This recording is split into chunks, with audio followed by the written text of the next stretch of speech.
vengo a ti, guíame, santifícame en ti.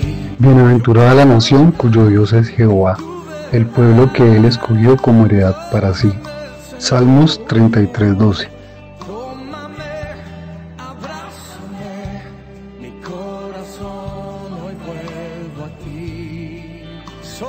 Buenos días, los saludo hoy 13 de julio, mes donde declaramos Colombia tierra de bendición. Quiero humillarme, buscar tu rostro, hoy me arrepiento delante de ti. Bienvenidos a nuestro tiempo de comunión de los domingos en la mañana. Esta vez meditaremos en discípulos según Hechos. Perdona mi rebelión, clámale a Él, sana nuestra tierra. Buenos días. Continuamos nuestro tema, pero antes hacemos una declaración que acostumbramos a hacer en el mes de julio, y es Colombia, tierra de bendición, y hacemos esto en el nombre de Jesús. Nosotros como iglesia, entre otras cosas, vivimos para eso, para hacer bendición a las naciones, y nuestra propia nación no va a ser la excepción. Vamos a continuar con nuestro tema general de este mes, que es discípulos, y hoy nos corresponde discípulos según Hechos. Oremos nuevamente. Padre, en el nombre de Jesús, gracias te damos por esta nueva ocasión, gracias por tu presencia aquí en medio nuestro, gracias Señor por lo que tienes preparado para nosotros. Tenemos nuestro corazón abierto para ti.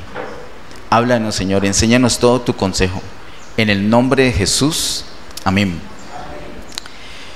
Para nuestro tema de esta mañana te invito a abrir tu Biblia en Hechos capítulo 1. Y quiero que estés muy atento, pues vamos a hacer un recorrido por todo el libro de Hechos, prácticamente por todo el libro. Hay muchos ejemplos acerca de discípulos, muchas cosas que aprender. De Mateo, hace 8 días aprendimos que fundamentalmente un discípulo es una persona que ha tenido una experiencia de la aparición de Dios. Dios se le apareció, lo iluminó con su luz. El Señor se le ha aparecido, ha resplandecido sobre esa persona y le ha invitado a cambiar de camino, le ha invitado a seguirlo, y esa persona algo ha tenido que dejar para poder seguir al Señor. También vimos que en el camino es necesario algo que el Señor provee para sus discípulos. ¿Recuerda qué es? La cruz. Es necesario tomar la cruz. Los discípulos deben tomar la cruz para poder seguir al Señor. No hay manera de seguir al Señor sin cruz. Tendría que seguirlo de muy lejos y no podría ser discípulo del Señor. Hoy vamos a mirar en Hechos, prácticamente todos los capítulos hablan de los discípulos, pero vamos a ver algunos apartes. En el capítulo número 1, versículos 2 y 3 encontramos: hasta el día en que fue recibido arriba, después de haber dado mandamientos por el Espíritu Santo a los apóstoles que había escogido, a quienes también después de haber padecido se presentó vivo con muchas pruebas indubitables, apareciéndoseles durante 40 días y hablándoles acerca del reino de Dios.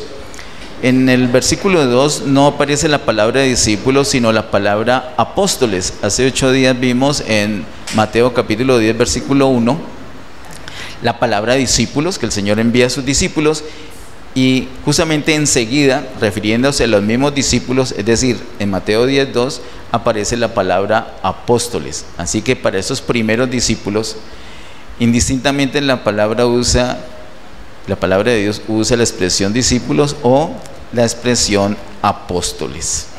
Aquí vemos entonces a estos discípulos que están siendo capacitados directamente por el Señor ya resucitado.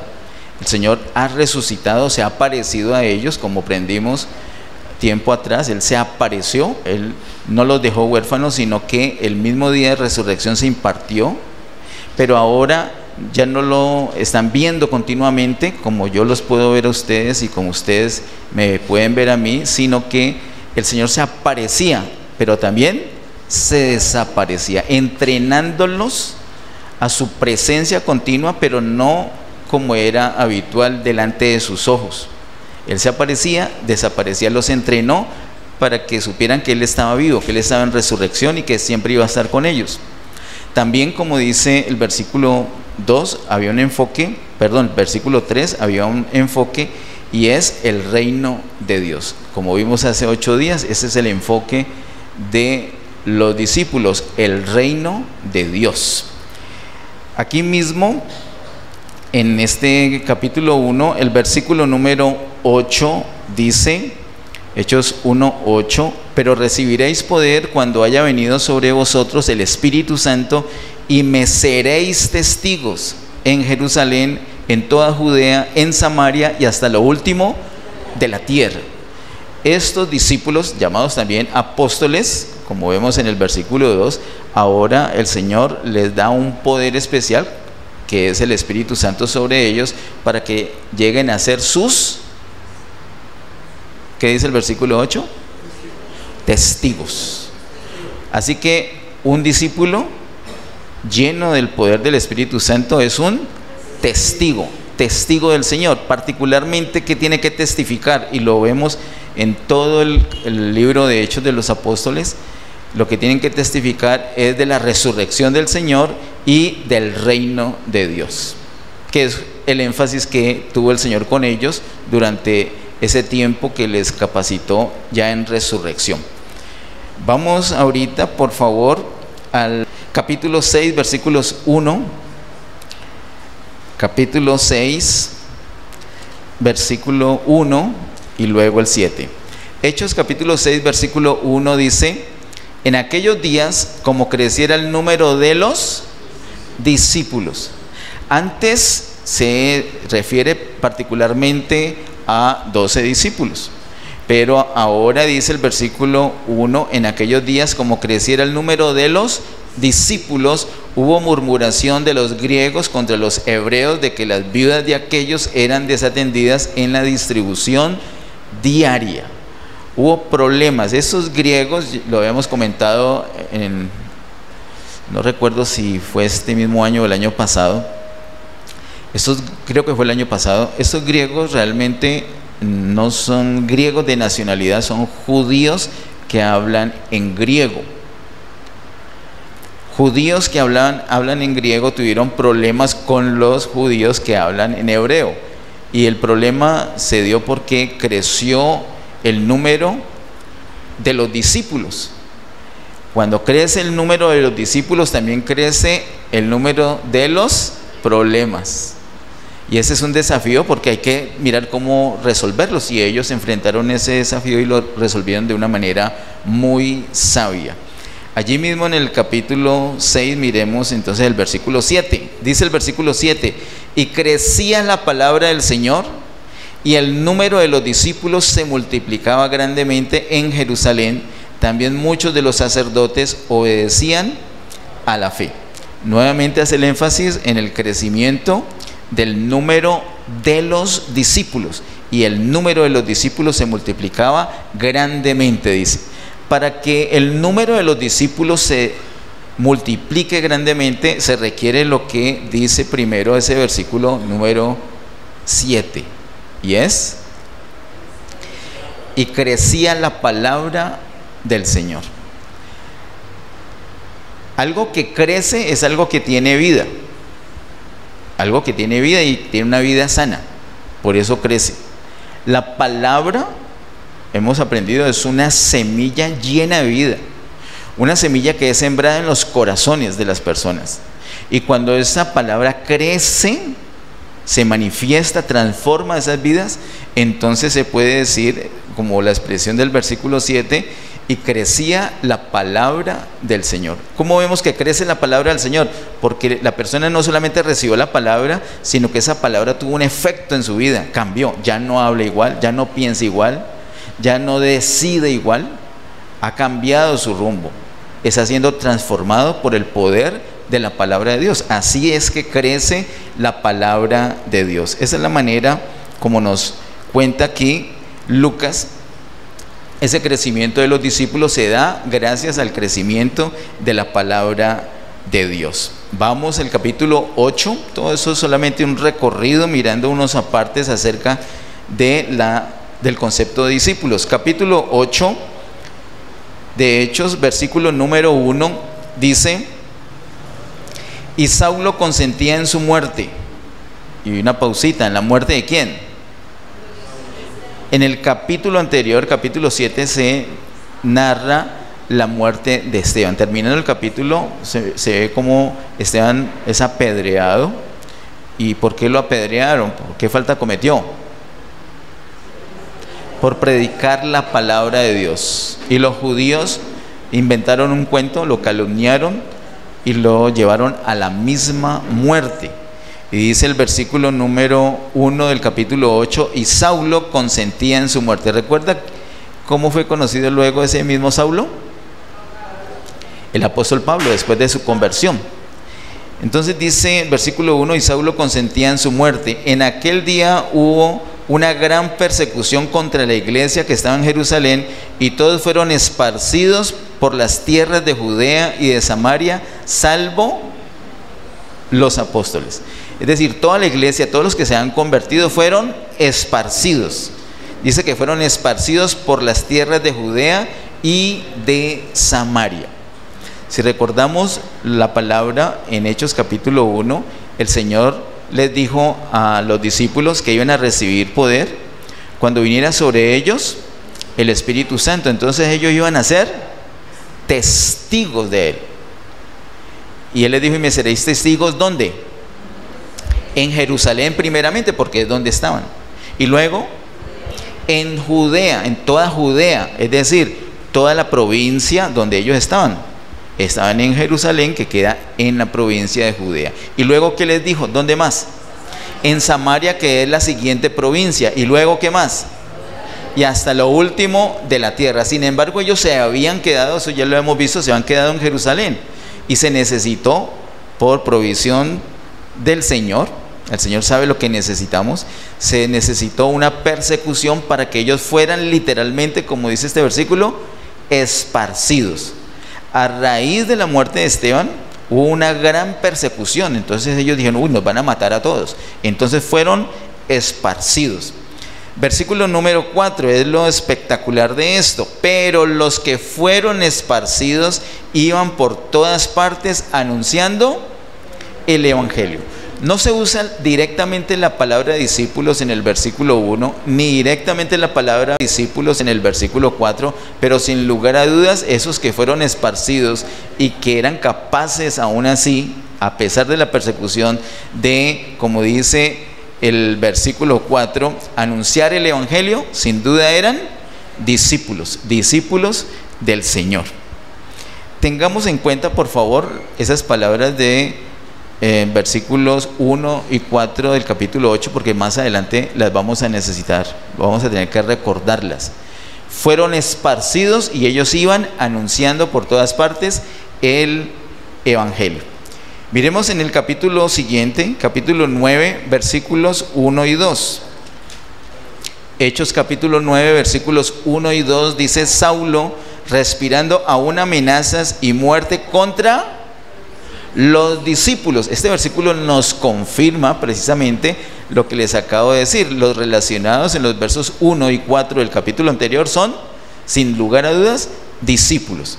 Saulo, respirando aún amenazas y muerte contra los discípulos del Señor, vino al sumo sacerdote y le pidió cartas para las sinagogas de Damasco, a fin de que si hallase algunos hombres o mujeres de este, ¿qué dice tu Biblia? De este, diga camino, de este camino los trajese presos a Jerusalén. Ese camino está escrito con mayúscula, eso nos denota que es un nombre propio, está hablando de una persona. ¿Qué persona será? ¿Qué persona será? El Señor Jesús, el mismo Señor Jesús. Los discípulos eran llamados los de este camino. Los discípulos no eran conocidos solamente como en el nombre de discípulos, discípulos de Jesús, sino los del camino. Y como vimos hace 8 días, cuando estaban, el Señor llamaba a los discípulos, vimos cuando llamó a 5 de ellos, ¿recuerdan? A Andrés, Pedro, Jacobo, Juan y otro, ¿recuerdan cuál? Mateo. Ellos estaban ocupados, ellos tenían una rutina, ellos tenían un programa de vida, ellos tenían un estilo de vida, un camino, pero el Señor les dijo que le siguieran. Ellos dejaron las cosas y lo siguieron. Es muy difícil seguir al Señor sin dejar algo. Si yo no dejo algo de mi estilo de vida, si yo no dejo mis hábitos, mi rutina, mis ocupaciones, pues va a ser muy difícil, de pronto imposible seguir al Señor. Ellos al instante, ellos 5 lo hicieron al instante, dejaron las cosas y siguieron al Señor. ¿Lo siguieron por dónde? Por un camino distinto. Dejaron su propio camino y ahora ¿a quién seguían? Al Señor Jesús. Por donde iba Jesús, iban ellos. Eso es un discípulo. Por eso ellos son conocidos como los del camino. Porque no es discípulo el que dice, ya recibí a Cristo y algún día voy a reinar con Él, o algún día voy a estar en la eternidad con Él. El discípulo no está apuntando solamente al fin, al destino, sino que está apuntando día a día a su camino. Diga camino.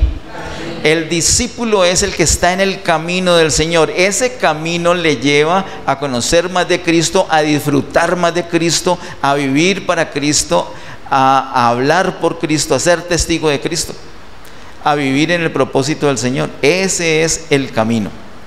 Pablo los identificaba a ellos de una manera muy especial, que lo vimos, creo que fue en noviembre del año pasado, y es porque ellos invocaban el nombre del Señor. Cuando escuchaba que invocaban el nombre del Señor, allá hay creyentes, allá hay discípulos, allá están los del camino.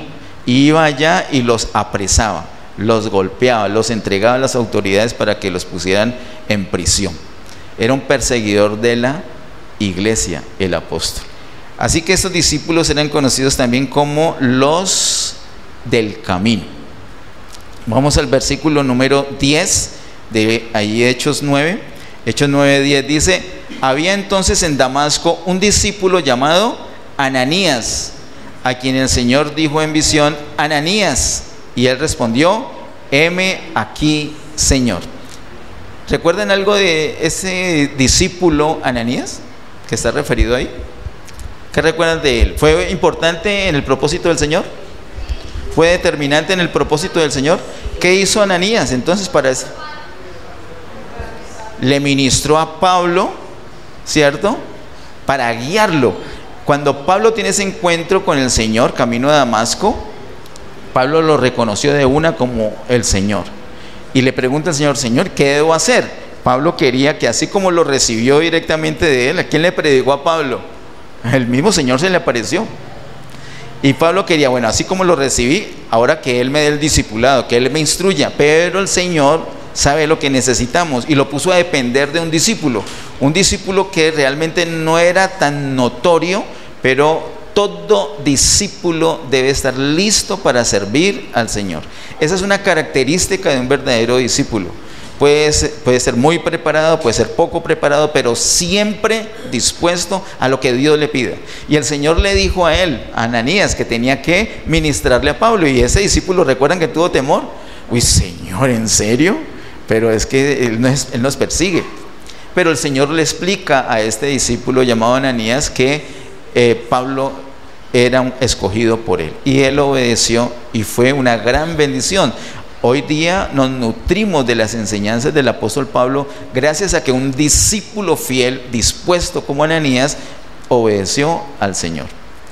Hermanos, un discípulo tiene que estar dispuesto a obedecer al Señor, y cuando es así, es un discípulo muy útil en las manos del Señor. Lo que le ponga a hacer, de pronto no lo puso a predicar, pero lo puso a ministrarle a uno que sí iba a predicar. ¿De acuerdo? Esto lo vemos entonces en ese ejemplo precioso del versículo 10. Ahí mismo en el capítulo 9, veamos el versículo número 36. Versículo 36 de Hechos 9 dice: había entonces en Jope una discípula llamada Tabita, que traducido quiere decir Dorcas. Esta abundaba en buenas obras y en limosnas que hacía. Miren lo importante de esa discípula. Esa es una discípula. ¿Por qué es discípula? Y hace el énfasis allí, resalta que era una discípula. ¿Qué hacía ella? Según nos dice la palabra, esta, ¿qué hacía? ¿Hacía obras? Buenas obras. ¿Solamente hacía buenas obras? Abundaba en buenas obras. Y usted ha visto personas en el pueblo del Señor que es así: hacen una cosa, hacen otra cosa. De hecho, ¿saben qué significa ese nombre? Dorcas significa gacela. Es súper ágil.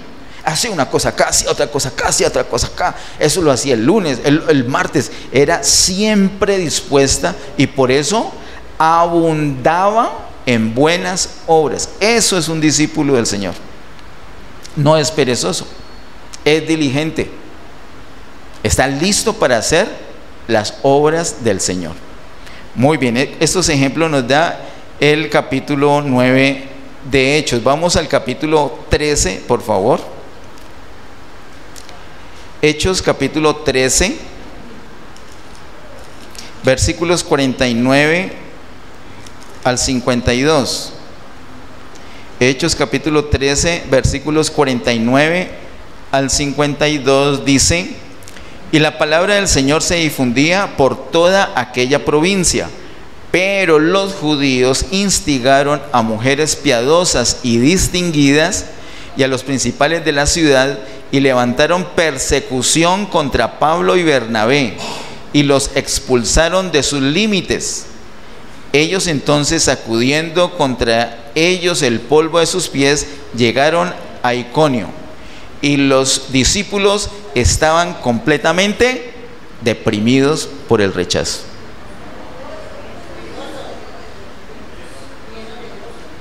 ¿Sí? ¿Qué dice la Biblia? Pero venimos a predicar, venimos a bendecirlos. Están, sinceramente, hablándolo a carta blanca, con la realidad, con crudeza. Una persona sin Cristo está muerta. ¿Eso dice la palabra o no? No es que es pecador, es que está en bajo condenación. Sí, eso es verdad, pero también está muerta. Y viene Pablo, ha dedicado su vida para traerle la salvación, para traerle la vida. ¿Y cómo le agradecen? Inventando una calumnia y persecución al punto que tuvieron que salir huyendo de allí. Eso era para enojarse o para deprimirse. Pero ¿qué dice la palabra? Versículo 52: y los discípulos estaban llenos de gozo y del Espíritu Santo. Esa es una característica de los discípulos. Un verdadero discípulo, ¿cómo está? El discípulo, mire que dice: y los discípulos estaban. Y aquí quiero hacer una pausita para que meditemos a profundidad este asunto. Los discípulos estaban ministrando la palabra, los discípulos estaban predicando el evangelio del reino a unas personas que atendían. Algunos de ellos se convirtieron y llegaron a ser discípulos, otros los rechazaron, calumniaron y armaron una persecución. Ellos tuvieron que salir de esa provincia. Eso fue lo que sucedió. Pero después de predicar, ellos todavía seguían llenos de gozo y del Espíritu Santo. Para ellos predicar tuvieron que estar llenos del Espíritu Santo, porque el Espíritu Santo llena para eso. El Espíritu Santo llena para dar el poder de hacer la obra del Señor, de avanzar en el propósito de Dios. Pero no solamente el Espíritu Santo es para eso. Por eso nosotros vemos dos aspectos muy importantes del Espíritu Santo, y es algo que debemos mirar detenidamente en la palabra, hemos tenido la oportunidad de hacerlo.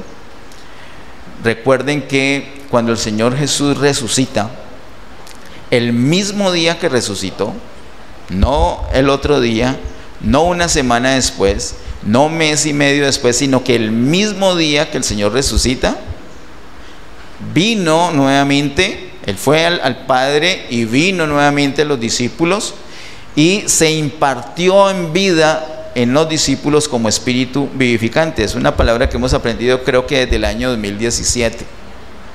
Y bueno, la aprendimos nosotros, pero haya estado por años en la Biblia. Juan capítulo 20 no es algo nuevo, pero el entendimiento siempre lo tenemos que tener abierto para recibir lo que el Señor nos muestra.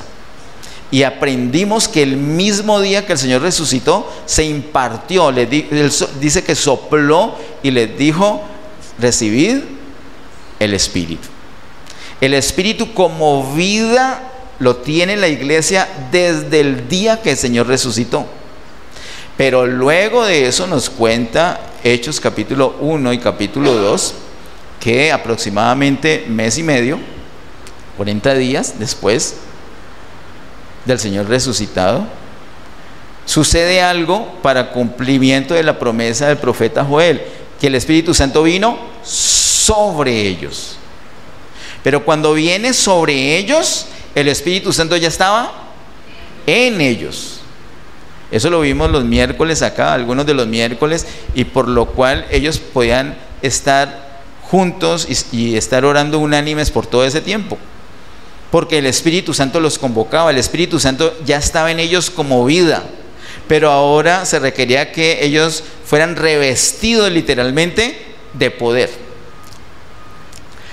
El pastor hace años nos dio un ejemplo de un policía o también de un guarda de tránsito, y él nos contó que él como policía muchas veces le tocó ayudar a los guardas de tránsito para ayudar con el tráfico en algunos momentos, para manejar el tráfico en las calles. Eso era lo que hacía. Hoy en día también los policías ayudan a los guardas de tránsito, pero no siempre en esa función, en otras, ¿no? Bueno, el caso es que el policía cuando está en la casa, ¿es policía? ¿Sí? Y sale de su casa, está en camiseta, en jeans, sale de su casa y puede ir a detener el tráfico. Yo imagino a David ahí en su carro y que un tipo se le aparezca así. Yo me imagino que David le acelera al tipo. Pero si ese hombre, que ya es policía aunque no tenga el uniforme, se pone el uniforme, ahora ya denota una autoridad, y entonces hay que hacerle caso. Es la misma situación. Ellos ya tenían el Espíritu Santo, como vida, pero 40 días después fueron revestidos de poder. ¿La vida es para qué? Para vivir. Aunque tú no prediques, necesitas el Espíritu Santo. Aunque tú no ministres, necesitas el Espíritu Santo. Aunque no ministremos, necesitamos el Espíritu Santo. El Espíritu Santo lo necesitamos absolutamente todos los lunes y los martes y todos los días, a toda hora, para dormir, para despertarnos, para comer, para ayunar, para jugar, para enojarnos, para todo. El Espíritu Santo como vida. Pero también necesitamos el Espíritu Santo como ese poder, como esa autoridad para hacer, para ministrar, para hacer el servicio en el propósito del Señor. Estos discípulos ya estaban llenos del Espíritu Santo y habían podido hacer la obra, predicar. Ahora ya no estaban haciendo la obra, ya no estaban predicando, ya habían descansado de eso. De hecho, habían sido perseguidos y habían huido. Sin embargo, dice el versículo 52, y los discípulos estaban llenos de gozo y del Espíritu Santo. No solamente estaban llenos del Espíritu Santo como el poder, sino llenos del Espíritu Santo como vida, para que pudieran tener gozo. ¿De acuerdo? tú y yo como discípulos necesitamos permanecer llenos del Espíritu Santo, no solamente para predicar o para hacer obras, sino para vivir, y para poder vivir con gozo. Amén. A pesar de cualquier situación. Esto nos enseña que es un discípulo del Señor. Miremos por favor ahora en el capítulo 14, versículos 21 y 22. Hechos 14, versículos 21 y 22 dice: y después de anunciar el evangelio a aquella ciudad y de hacer ¿qué? Muchos discípulos. Mire que ellos tenían clara cuál es su misión. El Señor les dijo: toda potestad me es dada en el cielo y en la tierra, por tanto, id y haced. No le dijo simpatizantes, no le dijo discípulos, sino id y no les dijo creyentes solamente, sino que les dijo: id y haced discípulos. Y ellos la tenían muy, muy clarita, porque dice en Hechos capítulo 14, versículo 21: y después de anunciar el evangelio a aquella ciudad y de hacer muchos discípulos. No solamente anunciaban el evangelio, sino que hacían que esas personas fueran discípulos. ¿Alguien recuerda cómo hacían para hacer discípulos? ¿Qué les dijo el Señor? ¿Cómo iban a ser discípulos? En primera medida, bautizándolos en el nombre del Padre y del Hijo y del Espíritu Santo. Es decir, sumergiéndolos en Dios. Esa persona tiene que ser sumergida en Dios. Y en segundo lugar, enseñándoles ¿qué? ¿Enseñándoles qué? No. ¿Enseñándoles qué? Que guarden todas las cosas. No es enseñándole las cosas. Ese es fácil. Tienen que orar. Les enseño a orar, pero no oro.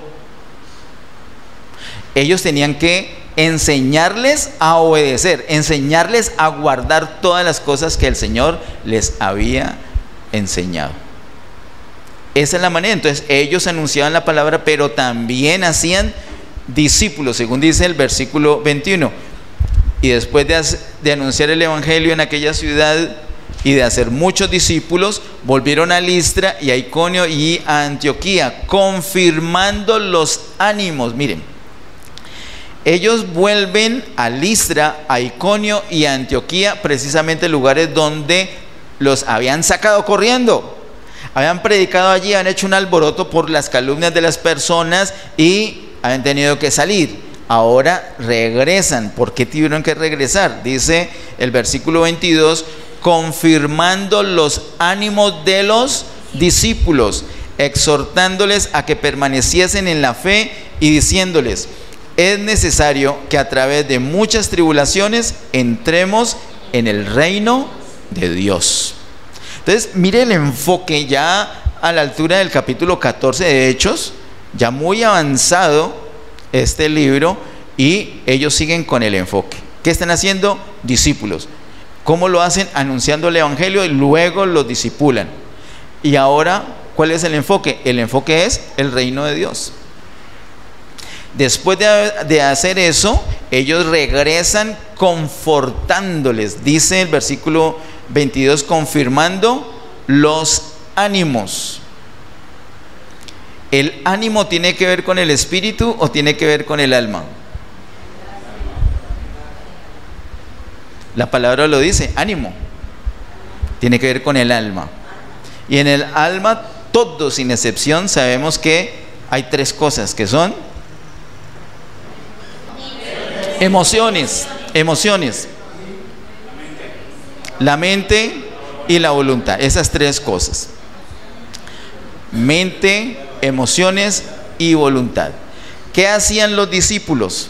Ellos eran confortados. Dice, ellos se regresaron a estos sitios confirmando los ánimos de los discípulos.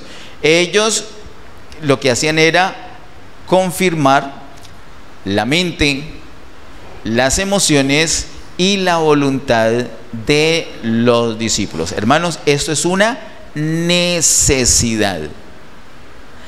El Señor le dijo a los discípulos, les dio algunas advertencias diciéndoles que el espíritu estaba dispuesto, listico para él. Pero es que tenemos otra cosa que no es espíritu, y particularmente aquí se está hablando del alma. El alma necesita confirmación. Usted es una persona que ya creyó y usted dice ya no necesita nada. Sí necesitamos ser confirmados, necesitamos ser animados, confirmados en el ánimo, es decir, animados en nuestra mente, en nuestras emociones y en nuestra voluntad. En nuestra mente, ¿para qué? Para que siempre tengamos claro cuál es la doctrina, cuál es la palabra, cuál es la fe en la que creemos. En nuestras emociones, ¿por qué? Mire que dice el versículo 22, es necesario que a través de muchas tribulaciones entremos en el reino de Dios, porque van a venir dificultades, van a venir tribulaciones, y la persona pensaba que hacerse un discípulo era acabar con todos los problemas. Pues desde el principio, desde el capítulo 6 vimos que no, antes aumentaban. Y es necesario, como dice el versículo 22, que a través de muchas tribulaciones entremos en el reino de Dios. ¿Un discípulo tiene tribulaciones? Sí, pero entra en el reino de Dios. ¿Una persona que no es discípulo tiene tribulaciones? Sí. ¿Y cuál es la diferencia? No entra en el reino de Dios. Es así de claro. A través de muchas tribulaciones. Hay una creencia religiosa muy terrible, es una enseñanza diabólica. Yo recuerdo una excompañera de trabajo en la universidad, también amiga de Albita, que se le murió un familiar y se le murió quemado, una muerte terrible, y ella dijo, no, como murió quemado, derechito, hizo así la mano, derechito se fue para el cielo. Hay una creencia, y es una creencia diabólica, que cuando una persona muere en mucho tormento, se va derechito. Y me imagino que un versículo que citan, que pueden citar es necesario que a través de muchas tribulaciones entremos en el reino de Dios. Y nada que ver, nada, pero no tiene nada que ver. Incluso muchos que conocen la palabra y la predican piensan todavía, a pesar de que la Biblia está escrita hace tanto tiempo, que el reino de Dios es el cielo. Y siempre que es reino de Dios, reino de los cielos, ahí mismo piensan cielo. No tiene, bueno, sí tiene relación, pero no es. El reino de Dios es eso, el reino, el gobierno. Y ese ambiente se vive ahorita en la iglesia, fuera de la iglesia no. La vida de iglesia expresa el reino. Y más adelante, en la siguiente dispensación, el reino de los cielos se va a manifestar en todas las áreas, no solamente en la iglesia, sino fuera de ella también. Porque los vencedores van a regir con vara de hierro. No habrá desobediencia, ni por parte de la iglesia, ni por parte de los que no son iglesia. Todos los que estén vivos allí van a ser pastoreados, dirigidos y enseñados por la palabra de Dios. Pero ahorita el gobierno, el reino de Dios se manifiesta en la iglesia, en tu obediencia. Recuerda que no son cosas externas, sino que se manifiesta en justicia, paz y gozo en el Espíritu Santo. Ese es el reino de Dios. Eso es lo que nos enseña la palabra. Entonces miren estos aportes de los versículos 21 y 22 acerca de discípulos tan especial. Necesitamos ser confortados. De vez en cuando usted habla con alguna persona, digamos con el hermano Ramiro. Uno dice, no, el hermano Ramiro no necesita ni que oremos por él. Ese hombre es firme. A toda hora uno lo ve por año, lo ve tan sólido. Antes yo necesito que él ore por mí. ¿Ustedes creen que el hermano Ramiro necesita que oremos por él? Oiga, hermano Ramiro, venga entonces acá adelante. Necesitamos orar ¿por quiénes? Por todos. De vez en cuando mándele un mensajito a alguien. A esa persona que usted cree que no necesita, necesita, porque tiene un alma. Y esa alma tiene que ser confirmada, tiene que ser animada esa persona. No solamente la mente, sino sus emociones y su voluntad, para que permanezca firme en el Señor. Entre todos lo hacemos periódicamente, nos dedicamos algo de la palabra, oremos unos por otros, y así nos ayudamos a ser verdaderos discípulos. Bien, miremos en esta última parte del bloque en el capítulo 16. Capítulo 16, versículos 1 y 2. Dice Hechos 16, 1 y 2: después llegó a Derbe y a Listra, y aquí había allí cierto discípulo llamado Timoteo, hijo de una mujer judía creyente, pero de padre griego. ¿Recuerdan ese Timoteo? Versículo 2: y daban buen testimonio de él los hermanos que estaban en Listra y en Iconio. Un discípulo, dice cierto discípulo llamado Timoteo. ¿Y qué tal el testimonio de él? Dice el versículo 2 que daban buen testimonio de él los hermanos, lo conocían y era una persona de buen testimonio. ¿Llegó a ser útil Timoteo? Supremamente útil. Cuando Pablo ya no pudo seguir predicando, literalmente le pasó la posta a Timoteo. Y ese es un caso muy especial porque él desde la niñez, gracias a su mamá y a su abuela, conocían la palabra. Entonces era un vaso que estaba siendo preparado desde la niñez, un vaso dispuesto. Y cuando llega el apóstol Pablo y lo ve acá, Hechos capítulo 16 versículo 1, dicen: ve, este es de buen testimonio, y lo toma para seguir discipulándolo y le da más a ese vaso, llena ese vaso con todo lo que Pablo había recibido acerca del Señor, acerca del Nuevo Testamento. Ya tenía el Antiguo Testamento, ahora le suma el Nuevo Testamento. Imagínense ese hombre como quedó listico para predicar la palabra. Por eso Pablo le dice a él: predica la palabra a tiempo o fuera de tiempo. Habrá gente que va a tener una piquiña en el oído por oír cosas, pero usted tiene que predicar la sana doctrina. Un discípulo, esto es un ejemplo de un verdadero discípulo. Vamos al siguiente bloque de citas, por favor, y me acompañas a Hechos capítulo 11. En Hechos capítulo 11, para que nos rinda, vamos a empezar por el versículo 26 y luego miramos del 19 al 30. Hechos capítulo 11, versículo 26 dice: y se congregaron allí todo un año con la iglesia y enseñaron a mucha gente, y a los discípulos se les llamó cristianos por primera vez en Antioquía. A los discípulos antes los conocían simplemente como discípulos, o como vimos ahorita, los del camino, no más. Incluso algunas veces les decían hermanos. Pero por primerita vez en Antioquía, según Hechos 11:26, se les llamó cristianos. ¿Por qué los llamaron cristianos? Como nos explicó nuestra hermana Gina hace poquito, creo, los llamaron así de manera despectiva. Son los que siguen a Cristo, son ojos locos, ojos bullosos, ojos de la esquina. No tienen nada que hacer los domingos por la mañana y se la pasan nada. Y los miércoles, esa gente no, sin oficio, los cristianos. Los llamaban así despectivamente, y además porque siempre era Cristo, todo era Cristo. ¿De qué hablaban ellos? ¿A quién adoraban? Las canciones, ¿a quién invocaban? Todo era Cristo, todo era Cristo.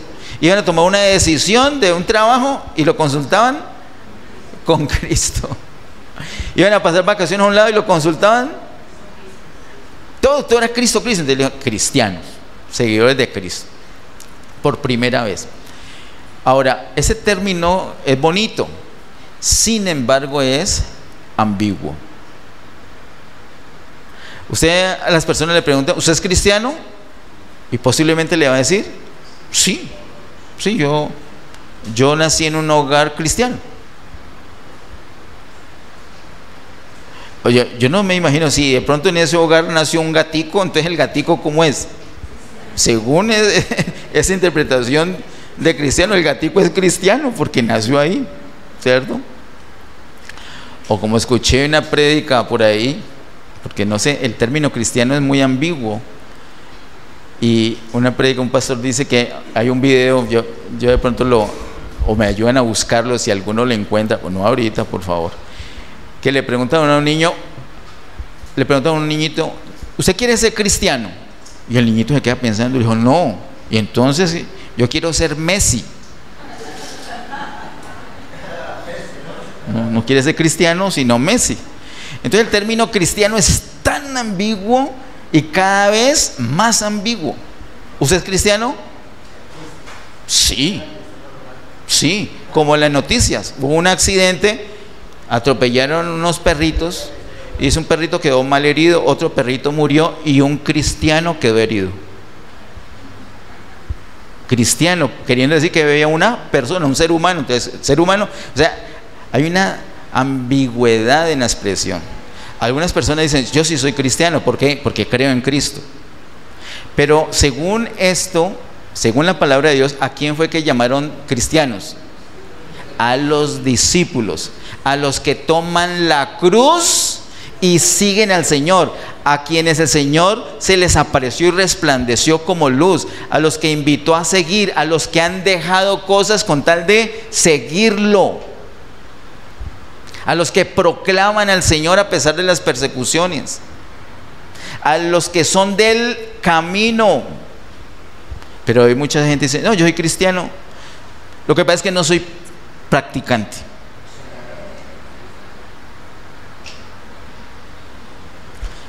O sea que es un excelente futbolista, está listo para la selección Colombia, solamente tiene un problema, no es practicante.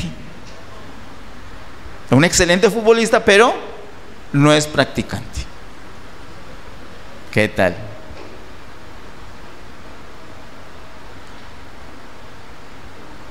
Eso es la ambigüedad. Ahorita hay mucha gente que dice, no, yo soy cristiano, pero ¿de qué manera es cristiano? Es un discípulo del Señor.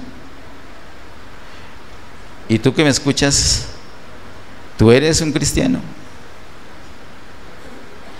Aunque no me miras, creo que por la amplificación del sonido, esta pregunta llega a tu oído y ojalá llegue a tu corazón. Y la pregunta es, ¿tú eres un cristiano? ¿Qué cristiano eres?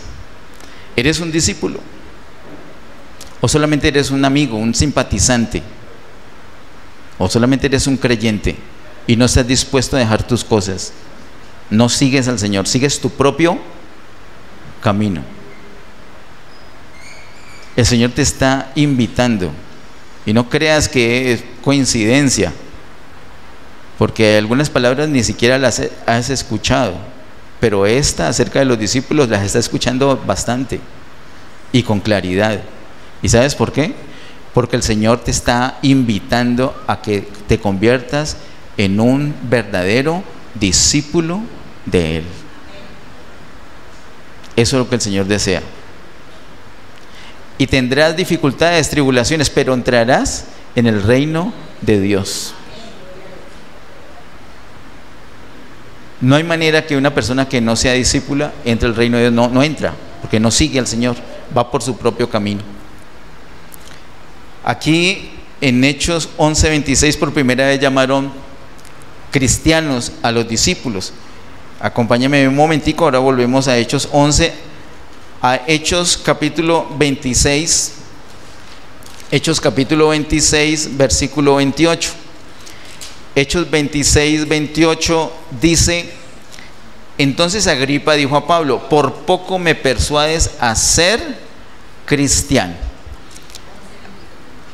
Agripa estaba escuchando la palabra y de una manera despectiva le dijo, con ese poquito me ibas a convencer de ser cristiano. Es una expresión despectiva que usa él. Una persona que no es de la iglesia, que no es creyente, que no es discípulo, no es del pueblo de Dios, está diciendo esas palabras. La palabra cristiano.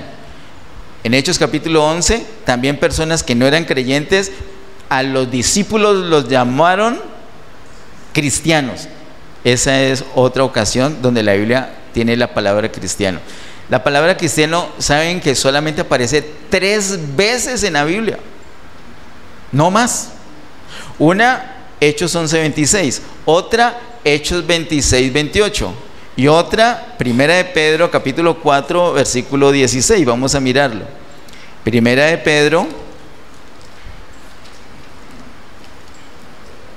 capítulo 4, versículo 16. Dice: pero si alguno padece como cristiano, no se avergüence, sino glorifique a Dios por ello. Cuando se le burlan a usted, porque usted es cristiano, dice el apóstol Pedro, no se avergüence, sino que dele gloria a Dios. Me gozo. Pero es que están en escarnio. Sí, estamos en escarnio. Es el vituperio de Cristo, es el mismo mío. Somos uno con Él, estamos en Cristo. Amén. ¿Estamos en Cristo o no? Si sufrimos por Cristo, gloria a Dios. Si nos gozamos por Cristo, gloria a Dios. Somos sus discípulos. Y si la gente nos llama cristianos, o como nos llame, aleluya, pandereta, lo que sea, gloria a Dios, porque es por Él. Es por Él.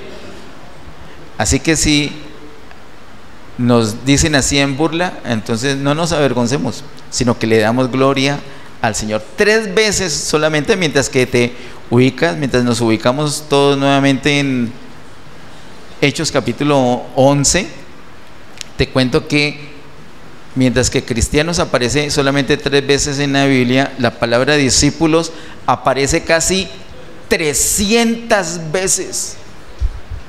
Casi 300 veces en la Biblia. 3 contra 300. Entonces por eso es fácil decir, no, yo soy cristiano, porque casi no aparece. Pero discípulos, usted para decir, yo soy discípulo de Jesús, ahí mismo alguien le va a decir, ¿está tomando la cruz? Otro le va a decir, ¿y es que Él ya te habló? Otro le va a decir, ¿y usted sigue el camino de Él? Otro le va a decir, ¿y usted anuncia el Evangelio? Otro le va a decir, ¿y usted sufre por Él? O sea, hay tantas cosas acerca de discípulo, que es más comprometedor decir, yo soy discípulo. Sin embargo, algunos de los que están presentes pueden decir, yo soy discípulo. Algunos.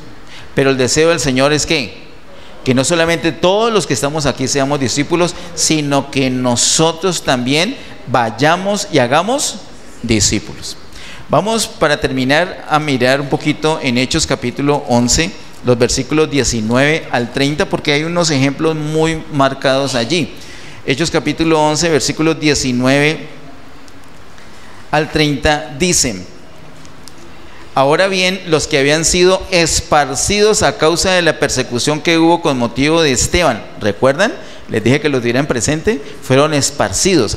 Por eso es que aquí empata el asunto de discípulos. Pasaron hasta Fenicia, Chipre y Antioquía, no hablando a nadie la palabra, sino solo a los judíos.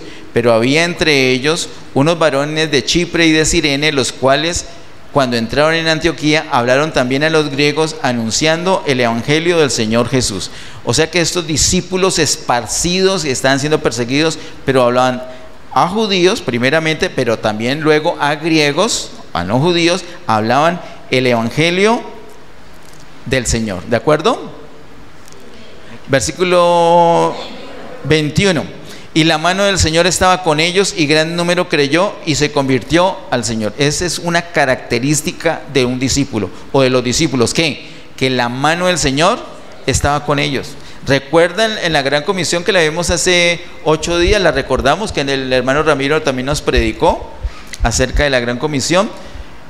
Cuando la iglesia va y hace discípulos tal como el Señor lo mandó, el Señor dice: y he aquí, yo estaré con vosotros, o yo estoy con vosotros todos los días hasta el fin.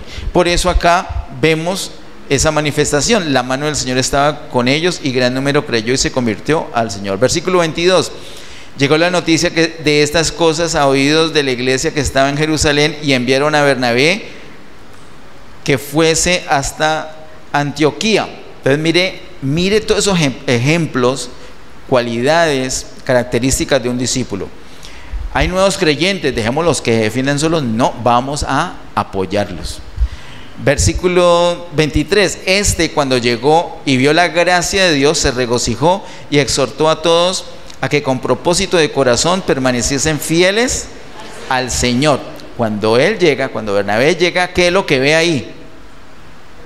La gracia del Señor. ¿Qué es eso? Es decir, gente transformada, gente contenta, gente arrepintiéndose, gente trayendo a otras personas, trayendo a su familia, gente adorando a Dios. Se veía la manifestación de la gracia de Dios, y él les exhorta a que permanezcan fieles al Señor. Versículo 24, porque era varón bueno y lleno del Espíritu Santo y de fe, y una gran multitud se agregaba al Señor. Esta última frase, por favor. El discípulo tiene claro que yo tengo que agregar gente, ¿a dónde? Al Señor. ¿La iglesia qué es? La iglesia es el engrandecimiento del Señor, como lo explica Juan Bautista en Juan capítulo 3. Es necesario que yo mengüe, pero que Él crezca. Que yo no tengo discípulos, sino que los discípulos se vayan para Él, para que Él crezca. Ese es el cuerpo del Señor, la novia de Cristo, dice Él allí. Él es el amigo del novio, pero la novia es la iglesia. El novio crece con su novia, que es la iglesia. La gente tiene que ser unida, agregada al Señor. Versículo 25, después fue Bernabé a Tarso para buscar a Saulo, y hallándole le trajo a Antioquía, y se congregaron allí todo un año con la iglesia y enseñaron a mucha gente, y a los discípulos se les llamó cristianos por primera vez en Antioquía. Se congregaban y enseñaban la palabra. Así es que los discípulos van creciendo en número. Crece la palabra de Dios, como vimos ahorita, entonces eso da origen al crecimiento del número de los discípulos. Versículo 27, en aquellos días unos profetas descendieron de Jerusalén a Antioquía, y levantándose uno de ellos, llamado Agabo, daba a entender por el Espíritu que vendría una gran hambre en toda la tierra habitada, la cual sucedió en tiempo de Claudio. Entonces los discípulos, cada uno conforme a lo que tenían, determinaron enviar socorro a los hermanos que habitaban en Judea, lo cual en efecto hicieron, enviándolos a los ancianos por mano de Bernabé y Saulo. Unos profetas que también vinieron a apoyar la obra, vinieron a ayudar a los nuevos discípulos. Esos profetas hablaron, es decir, por medio del Espíritu recibieron una palabra y hablaron esa palabra. Estos verdaderos discípulos, ¿qué hicieron? Oyeron la voz del Espíritu dada por medio de esos siervos, por medio de esos profetas, y la oyeron para tomar nota. Uy, una gran hambre, entonces hay que hacer algo. Y recogieron un dinero, fueron muy prácticos para ayudar a los necesitados en Judea. Esos son verdaderos discípulos, generosos. Otra característica de los discípulos. Hermanos, esto es discípulos según Hechos. Esa palabra nos ayuda a todos así como dice Santiago, es como mirarnos en un espejo. Yo soy discípulo, que tengo que cambiarme, porque tengo que ser este discípulo, estos discípulos que dice la palabra de Dios en Hechos de los Apóstoles. Amén. ¿Me acompañan de pie y terminamos? Amado Padre, en el nombre de Jesús, gracias Señor te damos por tu palabra. Gracias Señor por tu presencia en este lugar. Gracias por impartirnos tu vida, y gracias por tu deseo. Gracias por expresar con claridad el deseo que tienes de que seamos tus discípulos. Señor, ayúdanos a distinguir entre discípulo y cualquier otra cosa que sea una imitación generalmente barata. Perdónanos, Señor, por conformarnos con otra cosa distinta a tu deseo. Nosotros creemos en ti, te amamos, creemos tu palabra, recibimos tu palabra. Ayúdanos, Señor, a ser moldeados por ella. Ayúdenos, Señor, a ser verdaderos discípulos tuyos. Que cuando nos digan cristianos, nuestra vida realmente esté honrando ese término. Ayúdenos a ser verdaderos seguidores tuyos. Ayúdenos a dejar lo que nos estorba y seguir por el camino que tú has trazado. Y a ti, Señor, te damos gloria, honra y honor por siempre, en el nombre de Jesús. Amén. Bendiciones.